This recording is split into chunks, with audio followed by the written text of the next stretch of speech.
अब रोज ऐसा ही चलता रहा। एक दिन जब वह भीख मांग रहा था तो उसने देखा कि वही लंबा व्यक्ति ट्रेन में बैठा है, जिसकी वजह से उसे भीख के बदले फूल देने की प्रेरणा मिली थी। वह तुरंत उस व्यक्ति के पास पहुंच गया और भीख मांगते हुए बोला, आज मेरे पास आपको देने के लिए कुछ फूल हैं। आप मुझे भीख दीजिए तो बदले में मैं आपको कुछ फूल दूंगा। उस लंबे व्यक्ति ने उसे भीख के रूप में कुछ पैसे दे दिए और भिखारी ने कुछ फूल उसे दे दिए। उस लंबे व्यक्ति को यह बात बहुत पसंद आई। वह बोला, वाह क्या बात है, आज तुम भी मेरी तरह एक व्यापारी बन गए हो। इतना कहकर फूल लेकर वह लंबा व्यक्ति अपने स्टेशन पर उतर गया। लेकिन उस लंबे व्यक्ति द्वारा कही गई बात एक बार फिर से उस भिखारी के दिल में उतर गई। वह बार बार उस लंबे व्यक्ति के द्वारा कही गई बात के बारे में सोचने लगा और बहुत खुश होने लगा। उसकी आंखें अब चमकने लगीं। उसे लगने लगा कि अब उसके हाथ सफलता की वह चाबी लग गई है जिसके द्वारा वह अपने जीवन को बदल सकता है।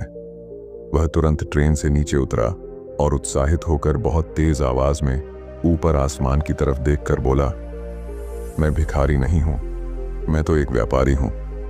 मैं भी अमीर बन सकता हूं। लोगों ने उसे देखा तो सोचा कि शायद यह भिखारी पागल हो गया है और अगले दिन से वह भिखारी उस स्टेशन पर फिर कभी नहीं दिखा। लेकिन 6 महीने बाद इसी स्टेशन पर 2 व्यक्ति सूट बूट पहने हुए यात्रा कर रहे थे। दोनों ने एक दूसरे को देखा तो उनमें से एक ने दूसरे से हाथ मिलाया और कहा, क्या आपने मुझे पहचाना? दूसरा व्यक्ति बोला, नहीं, क्योंकि मेरे हिसाब से हम लोग पहली बार मिल रहे हैं।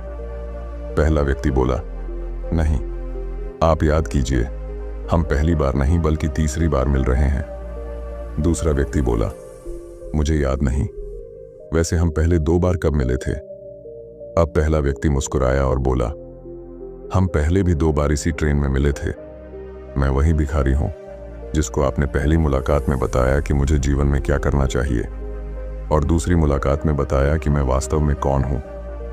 दूसरा व्यक्ति मुस्कुराया और अचंभित होते हुए बोला, ओह, याद आया, तुम वही भिखारी हो जिसे मैंने एक बार भीख देने से मना कर दिया था और दूसरी बार मैंने तुमसे कुछ फूल खरीदे थे। लेकिन आज तुम ये सूट बूट में कहाँ जा रहे हो और आजकल क्या कर रहे हो? तब पहला व्यक्ति बोला, हाँ, मैं वही भिखारी हूं, लेकिन आज मैं फूलों का एक बहुत बड़ा व्यापारी हूं और इसी व्यापार के काम से ही दूसरे शहर जा रहा हूं। कुछ देर रुकने के बाद वह फिर बोला, आपने मुझे पहली मुलाकात में प्रकृति का वह नियम बताया था जिसके अनुसार हमें तभी कुछ मिलता है जब हम कुछ देर